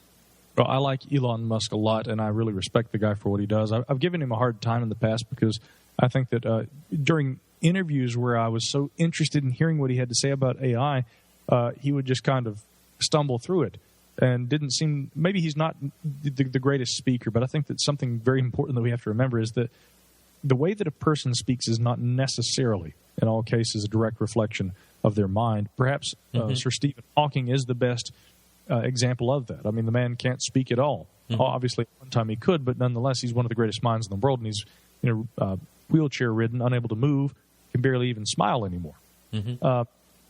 One can only imagine how troubling that would be, with all the thoughts and all the things he's thinking, and no way to express that. So, but I do think that in terms of trying to understand, again, I think the levels and the ways that technology can be presented, and not even technology, just intelligence. We have to remember that sometimes things like speeches, they aren't the best representation of that. But coming back to your fundamental question, it's kind of difficult. For me, for instance, just to kind of think about, I guess, the UFO phenomena outside the context of AI in general. And it's an odd thing, too, because I think people might say, what do those two things have in common? But again, if we're going to do it, if we're likely to create AI, and it's a likelihood, ideally I would think that intelligence is out there like us. And I'm talking about extraterrestrial biological entities. They would, in likelihood, employ AI, too. And the question becomes one of, are we seeing extraterrestrials? Are we interacting when we talk about UFOs, landings, abductions, things like this? Do some of these cases, I can't help but wonder, skeptical though I am, if some of these do represent something that we might not recognize because it is extremely advanced and it's something far beyond us, and it may not be aliens. It could be the byproduct of aliens in their own technological pursuits, if that makes sense. I saw that you wrote an article for Mysterious Universe. Those guys, I know they always have you on their show, and they're a lot of fun. But I saw you wrote about the Brown Mountain Lights, and I wondered if we could talk a little bit about that. I actually was contacted today by someone that's going to be doing a documentary on that. I know there's been a few different ones already done, but I'm interested to see where that goes. But how far away from the Brown Mountain are you? I know you're in that area. Yeah. As a matter of fact, I could drive about an hour and I could be there. And it's a place I've spent a lot of time, Martin. Now, here's the funny thing. Brown Mountain, I mean, we've really gone out into space, and we've looked at the kind of thing that my good friend Red Pill Junkie had said, for years, Mikey, you need to watch that movie Interstellar. This really is all about you. And I finally watched it on New Year's Eve this year. I got in from a show I played with my band, came home, watched that, and I thought, wow, he was right. So I guess these sorts of things have been on my mind once again, as they have been for a long time. But, coming back down to terrestrial phenomena, the Brown Mountain Lights are something that have been seen since at very least the early 1900s, although there are some anecdotal reports that go all the way back to the 1860s and 70s that entail, sometimes just a vague kind of a light that's seen off in the distance. There have been a lot of reports gathered over the years that indicate that these are objects that are indeed airborne, globes of light that pass overhead. I've spoken with many individuals who have claimed that they have been in close proximity with these lights, whatever they are. I do suspect that there is probably an explanation for these, which we'll get to in a moment. But the general history here is that throughout the 1910s and 20s, the U.S. Geological Survey, for one, but other organizations too, went and they tried to crack the case, try to understand what exactly is happening down there at Brown Mountain. They determined that these were the oncoming headlights of railroads off in the distance. Yeah, I've heard that too. Mm-hmm. Yeah, and so that was the result of the best scientific study that was done on Brown Mountain Lights, but that's also dating back to the early part of the last century. And, again, many modern skeptics still cite that because it is maybe some of the best scientific data. But I'll tell you this, last year was a really, really exciting year for those of us who have been interested in whether or not there is some kind of UAP, some unexplained aerial phenomena that does occur there. Because there have been a lot of reports over the years. I've spoken with a lot of people who have said, yeah, something like a beach ball. It was glowing bright. It flew directly over our head. We watched it. I mean, I've even heard of stories of people who have gone up and touched these things. And one guy said he got shocked when he went up and touched it. So I've been very interested in this, and I've even got friends also who have photographed these and on a number of occasions. Bob Ashmore and Bill Fox are two of the best photographers at the lights, and good friends of mine that come down every couple of summers at very least, and we'll all go up there to the lights. I've lugged my Celestron telescope up there. We'll look for them all the time. So the best determination as to what these things actually are, it seems that they're probably some kind of an Earth-like phenomena. And in I'd say about halfway through last year, it was brought to my attention that Dr. Dan Caton at Appalachian State University, he has 2 web cameras that are hooked up on cabins up there near the Linville Gorge Wilderness, and that they're monitoring the Linville Gorge from different directions directly over Brown Mountain, which is just outside the Linville Gorge, in fact. But directly over Brown Mountain, there was a video of a light that appeared, and then it vanishes, and then later that same evening it shows up again, and then it vanishes. And so even some of the people in the scientific community are now saying, well, okay, it's really looking like there's some sort of a light phenomena going on down here. So, we don't really know exactly what that is. But, I mean, by definition, Martin, they are UFOs. And right. So I've been interested in them for a long time because of that. I have heard a speculation that there's a high content of copper, and it's a possibility that there's something because of that, something happening because of that. Have you ever heard of that?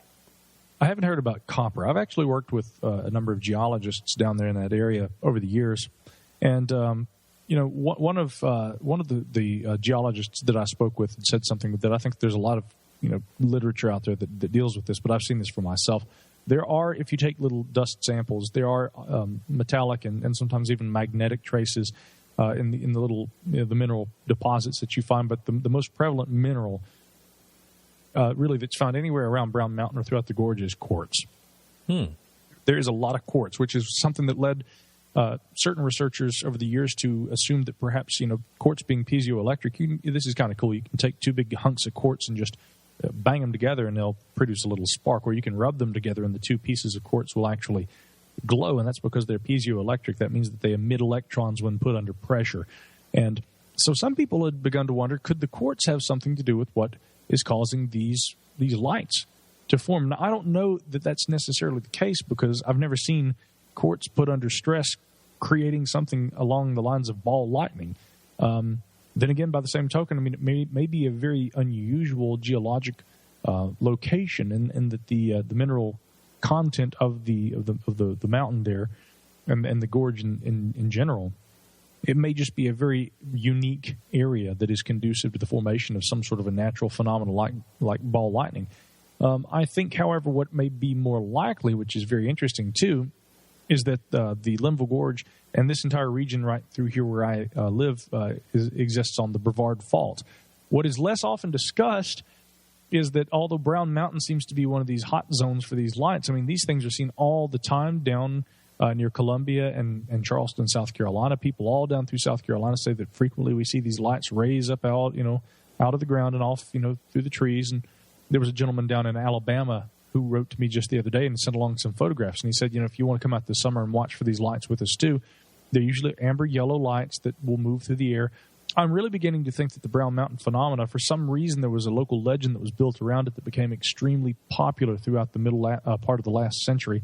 But this is not a phenomena that is in any way specific to the Linville Gorge. And if anything, it seems that all along the area that's affected by the Brevard Fault Zone, that these sorts of lights appear down here throughout the southeast, which to me definitely does point to that idea that John Durr and John Theriault and a few others over the years, Paul Devereaux has written about this too in the ufological literature, that Earth lights, some of these UFOs may actually be something along the lines, some sort of a seismic phenomena, Earth lights, plasma kind of manifestations that occur as a result of again, fault zones and seismic activity and things along those lines. So that's an interesting and exciting thing too, because again, the more that we know about the varieties of things that could cause what appear to be UFOs to appear in the sky, the better we're going to be able to understand the broader phenomena in the future.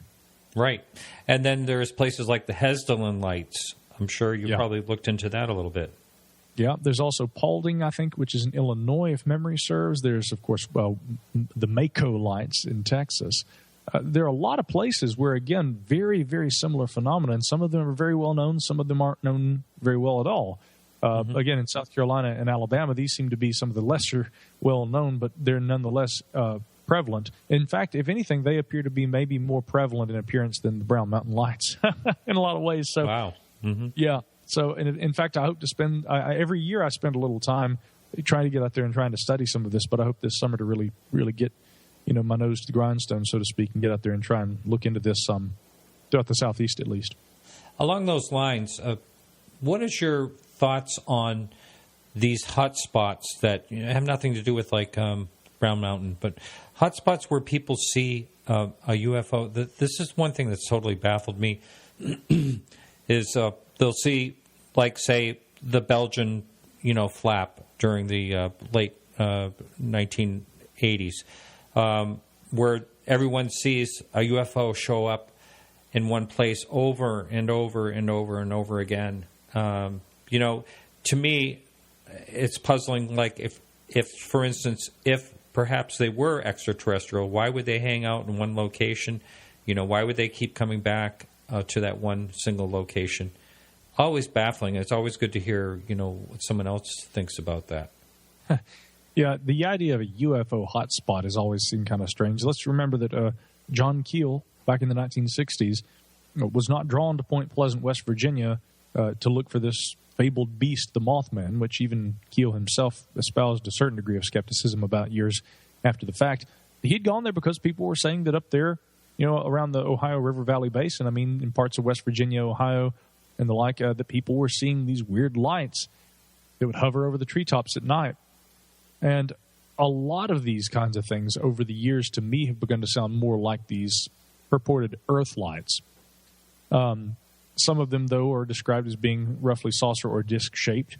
There's a really good book, I think it was called Project Identification, that a physicist had written. It's a hard book to get a hold of these days. My good friend Anthony Beckett in the UK, he actually has a copy of it. And so I after flying all night and sleeping none and arriving in the morning in England at Anthony's house, the first thing I asked for was a cup of coffee when I arrived. The second thing I asked for was that copy of that book because I wanted to look at this.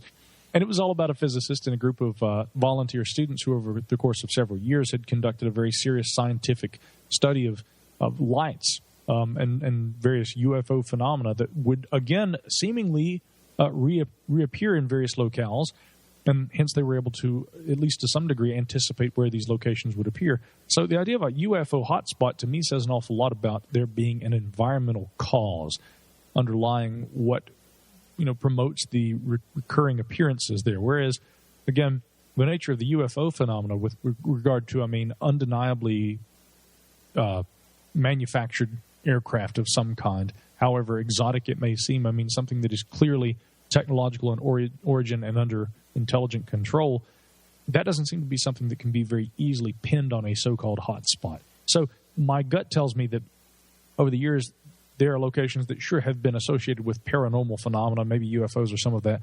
They would call these areas UFO hotspots, but a lot of that probably has more to do with natural phenomena, which doesn't by any means explain necessarily these strange UFO sightings. When you have something like the Cash Landrum incident, or again the Socorro incident, or Rendlesham, any number of incidents that seem to involve a very weird aircraft that is not easily explained, and yet what's maybe more baffling than the idea of the hotspot is the people who think that these sightings can be easily explained.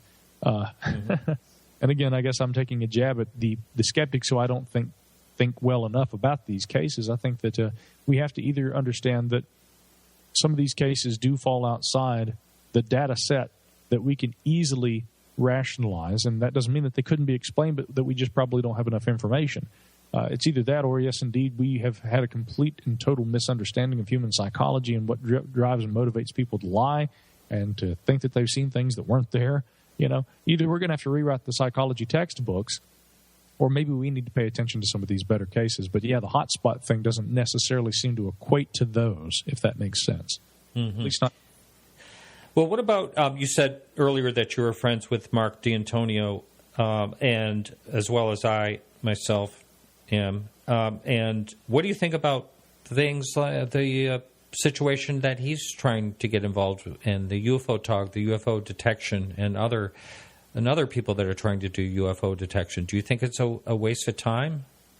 No, I don't think it's a waste of time because, again, we have an idea of what we're looking for. But what I think's fascinating about what Mark, and he's broken this down for me a number of times and given me a lot of updates over the last couple of years, in fact, about how this system that he's described would work. Whether or not it proves that flying saucers are coming down and buzzing around, there are any number of other things we might learn from a system like that. Mm-hmm. A system like this, if it is indeed something that could be achieved and maintained and operated on a civilian level, this might help in terms of aiding transparency. I think that transparency is something that we need more of in the world right now, and unfortunately we're seeing less and less of. And I don't think we have to get so far out as even like artificial intelligence or, on the milder side of things, the UFO TOG technologies. What we see already, for instance, with WikiLeaks and with organizations like this, we are seeing greater transparency. We had Gary McKinnon, the UFO hacker, a few years ago. Oh, yeah. Who was able to, again, according to what he says he did, and if he hadn't done it, I don't think that there would be orders in terms of attempts at trying to extradite him to the United States and prosecute him. Mm-hmm. That's what's so remarkable about a case like that, is that by virtue of the action taken by government in response to what McKinnon said he did, it seems to very much legitimize what he says he saw, to an extent at least. And so the reason I bring that up in the context of the UFO talk that D'Antonio talks about is that I think we have to remember that it may not even take technology that advanced to help us learn new things in the coming years. I know Richard Dolan has said this for quite a while. He thinks that groups like WikiLeaks may be some of the best weapons, if you want to say that, or look at it that way, in terms of revealing the UFO reality. Then again, how long would organizations like WikiLeaks and other whistleblowers yet to come, no doubt, how long would they have to work and find nothing, or at least nothing that would, again, confirm and satisfy the rational mind?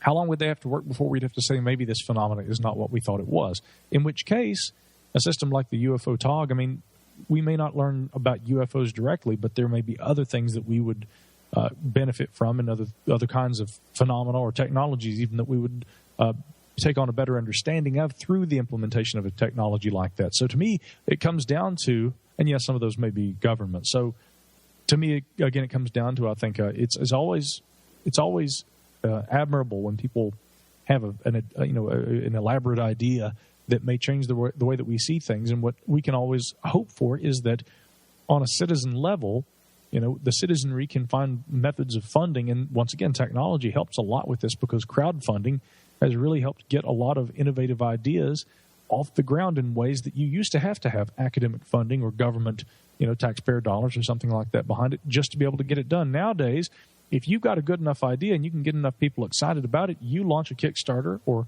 a similar crowdfunding campaign, and you may have $100,000 overnight. That's right, Indiegogo or anything like that. Yeah. So it's an exciting time, and I would love to see something like what Mark D'Antonio has been talking about, because whether or not it proves that aliens are visiting Earth, there may still be benefit to being able to have that kind of a surveillance system set up, and again, something that can be moderated, by civilian organizations rather than just by military. Okay, probably the last question here is, what do you think is the most convincing UFO case and why? That is a tough question. There are a lot of them. As far as the most convincing UFO case, I definitely think that the Socorro case is pretty unique, because a number of factors are involved there. First of all, what Lonnie Zamora described did not involve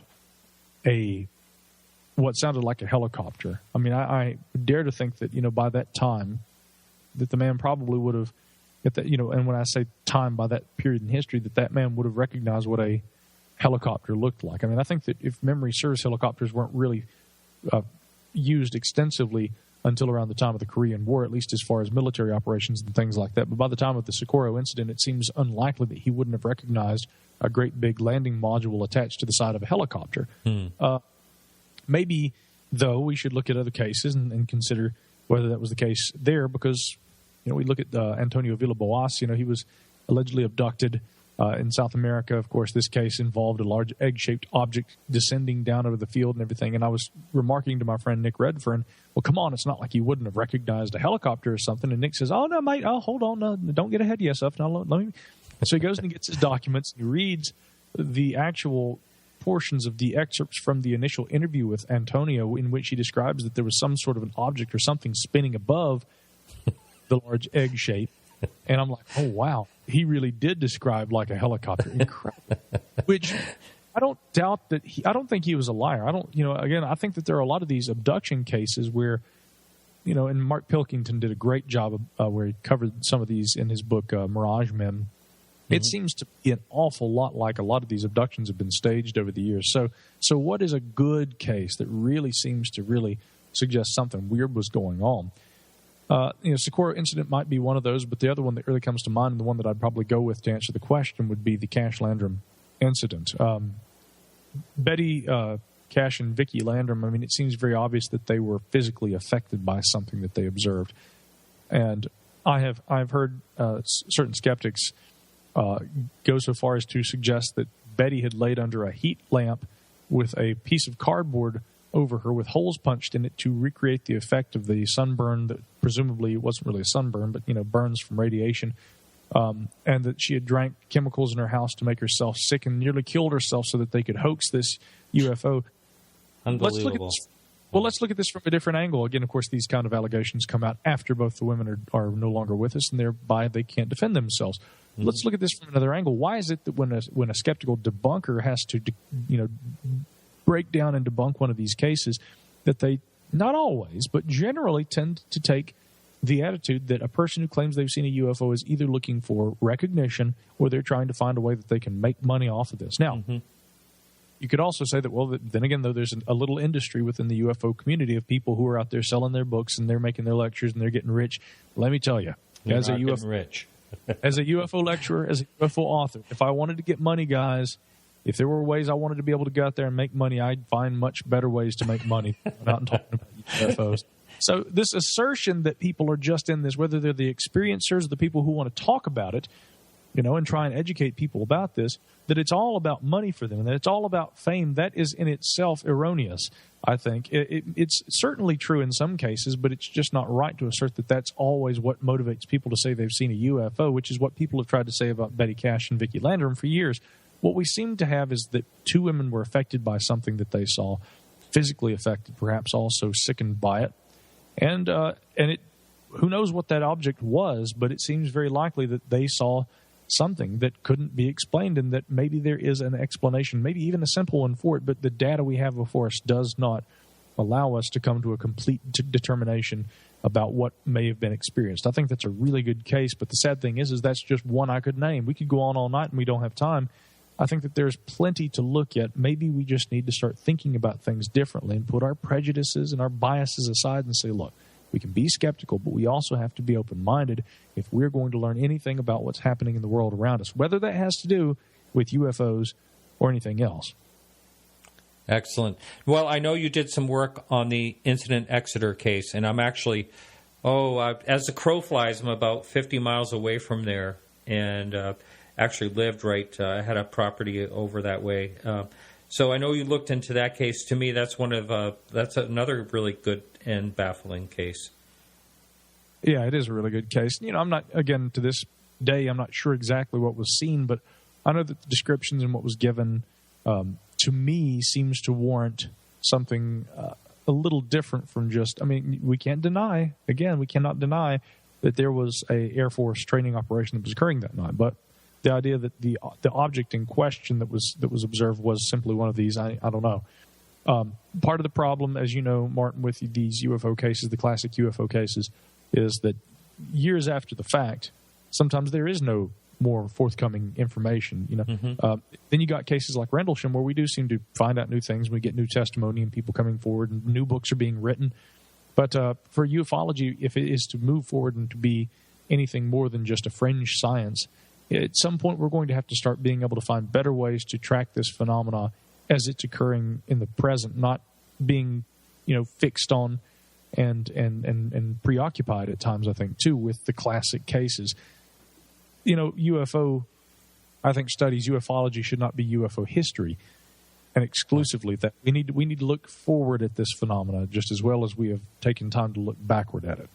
Right, and it's that's why, when something like the Chilean video comes out, it's something new and something to look at. It doesn't happen, some really great cases like some of the ones in the past just don't seem to be happening as much, but who knows, any day now something else could happen.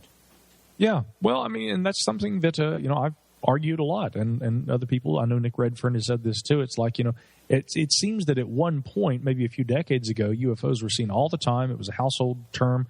There were all the civilian groups, and there were pictures. And I have to say, there were a lot of really good photos and videos and things that really kind of beg the question, what really is going on? And then, for the last few years, these little dull, ambiguous lights in the sky that are reported, by everybody, that seems to really kind of be the crux of what ufology has become. And I often remind people, because in this era, with tabloids and everything, and with so much information going to the web, and the way that people try to ensure that traffic comes to their sites, and the benefit coming from that, the clickbait as we call it. Mm-hmm. When you have these tabloids, and they're going to UFO bloggers, and they're asking their opinion on videos that in likelihood already show something that is either, a reflection off the lens of a camera, or worse, it's some sort of a CGI rendering that somebody created and put up on their YouTube channel so that they could get clicks. When the tabloids go and they focus on that and they report on this and they ask ambiguous questions about UFOs and aliens and whether they're visiting, I remind people that is not ufology. That is not UFO study. That is just like anything else that you'd see in the Weekly World News, Bat Boy or anything else. This is just sensationalism. Mm-hmm. Serious ufology is often attacked because of people mistaking those kinds of things that we see on websites and on tabloid sites every day. All you have to do is set up a Google News filter for UFO, and you'll see exactly what I'm talking about. They mistake ufology for being that and attack it based on that premise, which in fact is flawed. the serious study of unusual aerial phenomena can range from everything from geological phenomena and earth lights, atmospheric phenomena, and little understood atmospheric mysteries that have perhaps existed since time immemorial, but we just haven't learned about and come to a better understanding of until recently. Sprites being one. This is a variety of kind of high-altitude lightning that some actually think may account for a lot of UFO phenomena, but I think that there may be even stranger things out there that would help us come to an understanding of certain things that people have seen. And then I will never rule out, and this is maybe the final say on the word, but never rule out the possibility that there are technologies in our midst, whether of our own design or, yes, perhaps of someone else's, that would account for these really good cases that, again, you can't say are Earth lights or something like ball lightning. I just cannot look at all this and say, yes, this is all natural phenomena and people being mistaken about things. I think that there have got to be at least a minority of cases over the years in which a person has seen what appeared to be a technological craft, and exotic at least by their frame of reference, and it was described as such because in likelihood it was. Right. Sprites, isn't that the lightning that goes up? Yeah. Upper atmospheric, and they'll kind of shoot up, and they can, there are different designations. Sprites, carrots, I think is the name for some of them. They can be blue, they can be red, they can have different colors. What's interesting is it's been inferred that perhaps some of the Foo Fighters that were seen during the Second World War could have been a result of a phenomenon like that. But again, that's not to try and just debunk Foo Fighters. The important thing to recognize is that we didn't understand that phenomena as far back as World War II. So when pilots saw things like that and they reported it, what happened? They were like, oh, you're crazy. You're just seeing things. Well, it goes to show maybe they weren't seeing things. Maybe there was some phenomena that we didn't understand at that time. And again, we could get off on the whole discussion about Foo Fighters and what about the little orbs that would follow the planes and things? Sure, we could talk about a lot more of that. I'm saying that if even a small fraction of the reports of the alleged Foo Fighters that the European and American and even the Axis pilots that they were reporting during the Second World War, if a small fraction could be attributed to a natural phenomenon that we didn't understand at the time, but that now we do, it vindicates those who said, hey, look, we were up there and there was something weird, there was a light. They would have been called crazy back then because we didn't have the knowledge to even understand what the pilots were trying to describe that they had seen. Maybe, again, a few years on down the road, we will have the knowledge that we need to be able to understand and put into the proper context, the proper framework for understanding things that people have seen over the years that they, of course, didn't understand because it was so beyond that frame of reference that we require. Right. I'll tell you why there's not really good sightings lately. It's because of AI. For instance, our smartphones. Everybody's looking at them instead of looking up. Just a thought, another philosophy. Thanks so much. Can you go ahead and throw out your website one more time? Yeah, most certainly. Of course, I have a weekly website at GrayleeandPort.com, but if you want to read some articles by me that deal with UFOs and learn about some of the books I've written, my website's easy to find. It's Micah Hanks, my name. It's MicahHanks.com. You can find everything that you need right there. Excellent. Thanks so much, Micah. It's been a real pleasure. Pleasure's mine, Martin. Let's do it again, okay? You bet. All right, that's it for the show. We'll be back next week, and the guest is to be determined. I've been waiting to get a confirmation. I don't have it. So anyway, check on our website, podcastufo.com, on Sunday, and that guest will be posted. Thanks for listening. And again, I apologize to the live listener for not being able to listen to the show. So we'll be back next week. And remember to keep your eyes to the sky.